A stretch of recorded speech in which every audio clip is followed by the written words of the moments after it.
네, 오늘 함께 나눌 하나님의 말씀은 21장 말씀입니다. 21장에서 27장은 구속사역의 성취에 대한 구체적인 내용들이 담겨져 있습니다.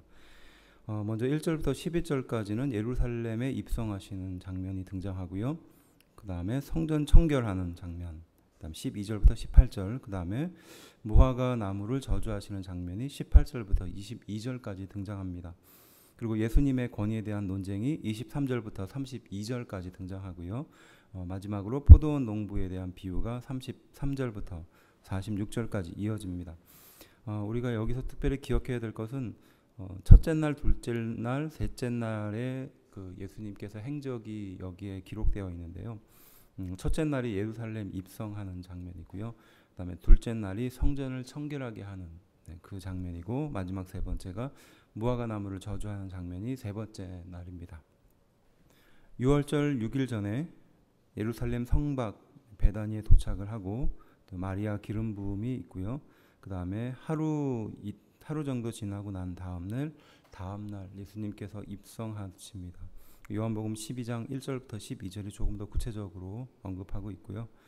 여기에서 벳박에는 무화과 나무의 집이라는 뜻입니다. 그래서 정확한 위치는 모르나 베다니와 감람산 동편 기슭으로 추측하고 있습니다. 그리고 함께 갔던 두 제자가 누구인지는 알 수는 없지만 나귀를 끌고 오게 하신 이유는 구약의 예언을 성취하기 위해서다라는 것을 알 수 있습니다. 스가랴 9장 9절 말씀이죠. 그리고 2절은요. 예수님이 나귀 새끼를 타신 이유는 평화의 상징인 나귀 새끼를 타고 입성했다라는 뜻을 담고 있습니다. 세 번째 3절은요. 주가 쓰시겠다 하라라는 것에서 주는 퀴리오스입니다. 자신에 대해 처음 사용한 말입니다. 예수님 스스로가 내가 하나님의 아들이고 또 하나님의 속성을 가지고 있다라고 드러내는 말입니다. 그리고 5절은요. 이사야 62장 11절 스가랴 9장 9절 말씀을 인용해서요. 예수님이 오실 메시아로 세상에 오셨음을 보여주고 있습니다. 이스라엘이 배척했던 예수님이 이스라엘의 왕으로 오셨으며 겸손하고 온유한 왕으로 오셨다라고 말하고 있습니다. 그리고 시온의 딸이라고 말하는데 이것은 예루살렘 백성을 지칭할 때 썼었던 말입니다. 그리고 7절은요. 겉옷을 그 위에 얹음에라고 말하는데 이 행위는요. 왕을 영접하거나 왕의 즉위식을 보여줬던 당시의 예절이었습니다. 그리고 8절은요. 나뭇가지를 베어 길에 폈다라고 말하는데 이것은 종려나무 가지죠. 그래서 이 종려나무의 뜻도 예수님을 왕으로 또 메시아로 환영한다라는 그런 의미를 담고 있습니다. 그리고 9절에 호산나 다윗의 자손이여라고 말하는데요. 여기서 호산나라는 것은 구하옵나니 들으소서라는 뜻이고요. 그다음에 다윗의 자손이여라는 말은 많이 마태복음을 통해서 보았죠. 수거 같은 겁니다. 메시아라는 의미죠.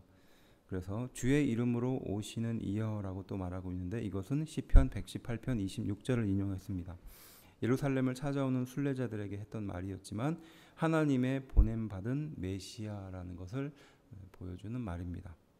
그래서 예루살렘에 운집한 사람의 수는 당시의 추측으로는 약 270만 명 정도로 예상하고요. 그리고 외국인까지 포함하면 훨씬 많은 숫자가 예루살렘에 모였었던 것을 알 수 있습니다. 성전 청결 사건을 통해서 공생의 초기의 사건에도 이 성전 청결의 이야기가 등장합니다. 요한복음 2장 13절부터 22절까지 등장하는데요. 이 마태에게 있어서의 성전 청결 사건은 하나님과의 교제를 위해 성전이 무의미함을 보여준다라는 뜻을 담고 있습니다. 그리고 매매하는 자, 돈 바꾸는 자, 비둘기 파는 자, 이 세 부류의 사람들을 예수님이 쫓아내셨다라고 하는데 왜 예수님은 이들을 쫓아냈을까요? 지금 생각해 보면 사람들의 편의를 위해서 이 일을 했던 것으로 볼 수 있는데 이유가 있었습니다. 이 매매하는 자들은요, 당시 그 하나님께 제사를 드리기 위해서 제물을 가지고 오는 그 기준에 대해서 아무래도 좀 높습니다. 다치지 않아야 되고 상처가 있으면 안 되고 뭐 여러 가지 조건들이 많았습니다. 실제로 먼 거리에서 그 양들을 자신의 제물을 가지고 오기에는 한계가 있었습니다. 그래서 당시에 그 성전 앞에서 그 제물을 매매하는 그 사람들이 있었습니다. 근데 이게 상대적으로 검사의 기준이 높았어요. 그래서 평소보다 훨씬 비싼 값으로 그 제물들을 판매했습니다. 그래서 여기서 끝나면은 문제가 되지 않았는데 이제 상인들과 이 성전에 있는 지도자들이 결탁을 해서 수익금을 남기는 그런 상황까지 이르게 됩니다. 그리고 돈 바꾸는 자라는 것은 성전세인데요. 유대인들은 모든 남자는 의무적으로 성전세 반세기를 내야 될 의무가 있었습니다. 그런데 당시에 사용했던 화폐는 로마 화폐였죠. 그래서 로마 화폐를 유대인들이 사용하는 화폐로 바꾸는 과정에서 그 차액을 또 착복했던 것 같습니다. 그리고 마지막으로 비둘기 파는 자라고 했는데 비둘기 팔았던 사람들은 이 비둘기라는 그 재물이 가지고 있는 특성이 있어요. 그 비둘기는 당시 가난했던 사람들이 드렸던 그런 재물입니다. 그런데 바로 그러한 가난했던 사람들이 사용했던 재물에도 돈을 붙여서 높게 사람들에게 팔았던 거죠. 바로 예수님께서는 바로 이렇게 매매하고 돈 바꾸고 비둘기를 파는 자들을 쫓아내셨던 겁니다. 13절은요. 내 집은 기도하는 집이다 라고 말하는데 이 말은 이사야 56장 7절을 인용하는 말씀입니다. 그리고 강도의 구혈이라 라고 예레미야 7장 11절의 말씀을 인용합니다. 그리고 예레미야 7장 11절, 그러니까 7장이 담고 있는 내용은 이스라엘의 성전, 그러니까 예루살렘의 성전이 무너질 것을 말씀하고 있는 것이죠. 예언하고 있는 내용입니다. 그리고 16절은요. 어린아기와 젖먹이들의 라고 말하는데 그 뒷내용들을 보면 이건 결국 시편 8편의 내용을 인용했습니다. 그래서 분명하지 못하며 부족한 찬송을 하나님은 받으신다라는 겁니다. 이전까지는 유대인들은 완전하고 또 온전하고 확실한 것을 하나님이 받으신다라고 가르치고 또 그렇게 사람들은 알고 있었는데 예수님은 그렇지 않고 오히려 어린아이와 젖먹이들의 그들의 찬양을 받으신다. 부족하고 연약한 것을 받으신다라고 말씀하시는 것입니다. 17절은요. 베다니라고 말하는데 예루살렘 남동쪽에 위치한 감난산 동편 기슭입니다. 마태복음 14장의 내용과 좀 비교할 필요가 있습니다. 이것은 따로 연구가 좀 필요한 것 같습니다. 그래서 무화과나무 저주 사건은 18절부터 22절까지 등장하는데 고난주간 둘째 날 월요일에 발생한 사건입니다. 마가복음 11장은요. 이틀에 걸쳐서 일어난 사건으로 말씀하고 있습니다. 성전 전화 사건 이전의 일들을 기록하는 그 내용에 포함되어 있고요. 마태복음은 시간에 상관없이 이 무화과 나무를 저주했었던 의미를 축약해가지고 기록했다는 것이에요. 이 무화과 나무 저주 사건의 의미는 3, 4월에는 무화과 나무가 열릴 시기가 아닌데 지금 예수님께서는 5, 6월 그때 그 무화과 나무를 저주했습니다. 그러니까 열매가 맺힐 수 없는 무화과 나무에 예수님은 저주를 한 사건이죠. 이유가 있는 것입니다. 상징적인 행동이죠. 잎만 무성하고 열매 없는 당시의 종교 지도자들을 상징했습니다. 21절은요. 무화과 나무의 능력은 믿음에서부터 시작된다라는 것을 말하는 거고요. 22절 믿고 구하는 것은 다 받을 것이다. 참 믿음에 근거한 기도를 말씀하시는 겁니다.